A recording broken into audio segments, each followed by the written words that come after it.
Au niveau de la sous-région CEMAC, lorsque nous remontons un peu dans le temps, le développement de l'espace intégré a commencé depuis les temps coloniaux.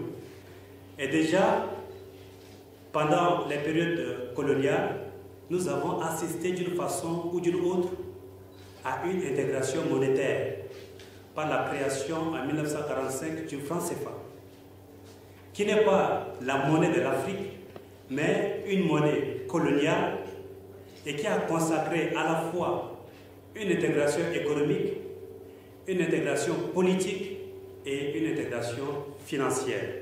Les États devenus indépendants ont poursuivi la logique de l'intégration économique et ils sont parvenus à créer récemment, ici même en N'Djamena le 16 mars 1994, la CEMAC, qui est donc la communauté économique et monétaire de l'Afrique centrale. Et du coup, on peut dire que la CEMAC est composée de deux grandes unités intégrées. Il y a une unité économique qui s'appelle l'UEAC, Union économique des États de l'Afrique centrale, et puis l'UMAC, Union monétaire des États de l'Afrique centrale, et les deux qui forment la communauté économique et monétaire de l'Afrique centrale. Nous sommes arrivés au sommet du processus d'intégration par les marchés. Parce que dès lors, nous vivons dans un espace économique commun et une seule monnaie circule dans cet espace économique-là. Et nous voulons savoir plus sur ce que c'est que l'intégration économique dans la zone CEMAC. Les objectifs globaux de la CEMAC, c'est de développer des relations harmonieuses pour le renforcement des économies et des liens commerciaux entre les États. Pour y arriver à ces objectifs, la CEMAC a mis en place un certain nombre de décisions. Je dirais la plupart des décisions qui devaient exister au niveau de l'Union européenne existent déjà au niveau de la CEMAC. Quelles sont les conditions pour que les effets des accords commerciaux soient positifs sur la croissance ou l'intégration économique? D'abord, il faut que ces accords commerciaux créent des échanges. C'est-à-dire chaque État a quelque chose à vendre auprès de l'autre. La finalité, c'est que chaque État arrive à offrir des produits qu'il peut vendre auprès de l'autre. Et c'est ça qui crée les opportunités d'échange. Par exemple, si les Cameroun a les droits, c'est le cas aussi pour le Congo où il y a les Gabon, et aussi la République centrafricaine. Le Tchad est largement constitué du désert. Aujourd'hui, au lieu d'importer des produits de bois, des produits en bois, de la Chine, je ne pense même pas que c'est du bois réel, il est possible que les autres pays développent cette ressource localement et puissent vendre localement aussi d'abord, avant d'exporter. Un autre exemple, le Tchad regorge un cheptel important avec les noms du Cameroun et aussi la République centrafricaine. Ces trois pays peuvent nourrir l'Afrique centrale. Je ne dis pas la CEMAC, je dis l'Afrique centrale, la CES. Alors si les États se mettent à développer, d'ailleurs c'était l'objectif lors de la création de la CEDEAO, à développer cette ressource, ils pourront, le Tchad, la Centrafrique et le Cameroun peuvent vendre la viande à l'endroit des autres États membres. Les pays de la CEMAC sont faiblement intégrés. Et ces niveaux faibles est dû du fait qu'ils ne commercent pas suffisamment entre eux, mais ils commercent avec l'extérieur. Au niveau de la CEMAC, les flux commerciaux sont largement dominés par le Congo. Parce qu'il faut reconnaître que c'est une économie intelligente, organisée, diversifiée par rapport aux autres. La CEMAC est connue comme l'une des sous-régions la moins intégrée commercialement, comme je l'ai dit. Le taux d'intégration est seulement de 3,5% en 2019. Pourtant, elle a beaucoup d'avantages. D'abord, le premier avantage, c'est biologie. La CEMAC est dotée de ressources naturelles importantes et elle est située aux confins même des autres communautés économiques régionales du continent. Et aussi, notre monnaie unique est un avantage qui devait en principe rehausser le niveau du commerce intra-communautaire. Les statistiques officielles et les études empiriques confirment bien cette réalité. Ici, par exemple, la part du commerce intra-communautaire reste relativement stable entre 1980 et 2003, avec une moyenne de 1,5%. En 1990, 2,3%. En 1995, 2,1%. En 2019, 3,5%. Ça veut dire que les commerces entre les États n'ont pas évolué. Si en 1980, 1,5%, en 2019, 3,5%, ça veut dire qu'on est passé de 2 points. Pratiquement, les commerces intracommunautaires n'ont pas évolué. Comparativement aux autres nations, aux autres groupes économiques, vous prenez le cas de l'Union européenne, qui ressemble d'ailleurs par rapport à la CEPAC, parce que la CEPAC, c'est l'une de la plus vieille intégration économique du monde. On serait tenté de dire que peut-être c'est faire le taux du potentiel commercial entre les pays de la CEPAC, on serait tenté de dire qu'ils ont peut-être exploité au maximum leur potentiel commercial.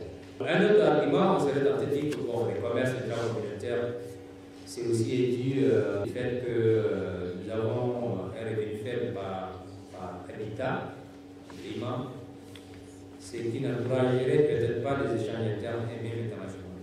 Mais ça, puisqu'on regarde les flux commerciaux avec l'extérieur, en dehors de la zone CEPAC, cette thèse est moins plausible.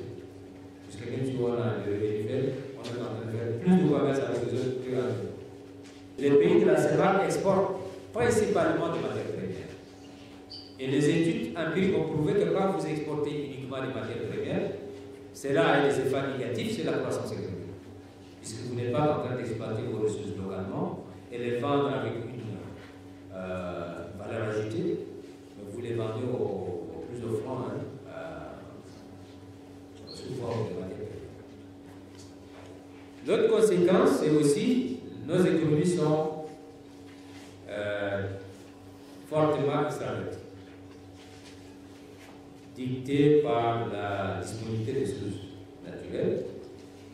Par exemple, la majorité de nos pays sont producteurs de pétrole et exportateurs de pétrole. D'ailleurs, on exporte le pétrole à plus de 80%. Le pétrole constitue 80% de la valeur d'exportation de la CEPAC. Et ces pays qui exportent n'ont pas suffisamment investi et injecté le revenu pétrolier dans l'économie pour la diversifier, pour la rendre plus efficiente. Par contre, on ne sait pas ce qu'il y a. On a eu tellement de revenus colossaux, le Gabon, le Congo, le Tchad. La Guinée équatoriale, au moins, elle a investi dans l'accumulation du stock de capital. Quand vous partez en Guinée équatoriale, toutes les infrastructures nécessaires sont bâties. Le niveau des infrastructures physiques est important pour qu'il y ait une libre circulation des biens et des personnes. Et par conséquent, un renforcement du commerce intracommunautaire. Puisque les infrastructures de route, les chemins de fer, les voies aériennes, les voies maritimes, toutes ces infrastructures concourent à renforcer le commerce intracommunautaire. Dans une économie de consommation pure, où on utilise des produits à l'état brut, comment pensez-vous qu'on puisse parler à un producteur lambda d'un commerce intracommunautaire dans la mesure où il ne peut même pas bénéficier de sa production ou bien en jouir? Est-ce que le Tchad n'est pas allé très vite comme les autres pays, alors qu'il n'a pas les mêmes conditions de base, la question de gouvernance, la question des infrastructures, la question de la qualité des ressources humaines? Le Tchad a bien fait d'être parmi les fondateurs de la CEPAC, parce qu'il va, comme je l'ai montré dans ma démarche, que si vous voulez, avec l'événement de la globalisation, si vous voulez résoudre économiquement économiquement, vous devez former des ensembles qui agissent de manière coordonnée, de manière solidaire, pour pouvoir agir ensemble et faire face à la globalisation agissante. Donc, qu'est-ce qui est arrivé? Le Tchad a bien fait de parmi les fondateurs de la CEMAC, mais peut-être la faille vient du fait que ceux qui sont chargés de la mise en œuvre de différentes politiques communautaires peut-être ont intégré, varié de la compréhension des enseignements communautaires. L'importance des questions communautaires. Comme vous avez posé la question, d'ailleurs, la plupart des cadres qui vont vers la communauté, souvent s'intéressent seulement aux frères de mission, etc., les questions nécessaires sont perdues. Ce qui fait que c'est un coût important pour eux. Notre pays a signé une convention d'établissement avec le brasserie. Après, cette convention arrivée à terme, les brasseries du Tchad ont augmenté le prix des boissons. En réalité, les Tchadiens peuvent importer ou alors faire expédier les produits camerounais, de la brasserie camerounaise. Mais on interdit. Ça fait en sorte que les produits entrent en contrebande. En tant que représentant résident de la CEMAC, pensez-vous que c'est normal qu'on puisse interdire l'importation de produits brassés au Cameroun pour le Tchad? Le fait d'interdire un produit de la communauté est anormal. Et c'est une forme de protectionnisme qu'il faut bannir. En parlant de l'exportation de produits en interne, c'est-à-dire en CEMAC. Par exemple, le Tchad, le Cameroun et puis la Centrafrique, ils ont des cheptels très importants. Et puis notre confrère, le Gabon, exporte la viande du Brésil.